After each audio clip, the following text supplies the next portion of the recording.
Samsung T9 5 Change LCD Cellphone Repair. Ayun, good day mga ka-repair, no? So meron po tayong natanggap na tablet, Samsung tablet T295. So papalitan po natin ng LCD. Ayan, sa mga gusto po paayos ng cellphone dyan, sa malapit po sa aming shop, andito lang po kami sa Cavite, SM Bacoor po, 4th floor, Cyberzone Mobile World Store.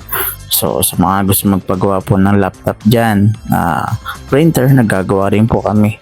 So bisitahin nyo lang po aming shop. Ayan, sa kasalukuyan, ayan po, naayos ko po yung ang LCD ng ating customer.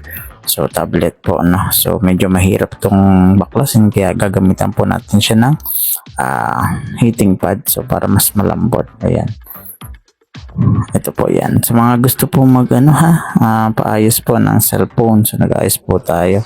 Ayan, medyo may dumating pong customer, kaya nag-ayos po tayo ng cellphone. Mabuti na lang dumating ang aking partner, kaya siya na gumawa ng dalawang cellphone, no? So dati galing po yan sa TikTok. Yan, so sa mga gusto po mag-inquire ng LCD, yan, so message nyo lang po ako sa aking Facebook dito sa aking account, Goody Carinyo. Ayan, so sa mga gusto rin mag-order ng LCD battery, sa aking TikTok account, lalagay ko na lang po dito mga bossing yung kung saan nyo pwedeng mag-order. Nasa yellow basket po yung ating LCD.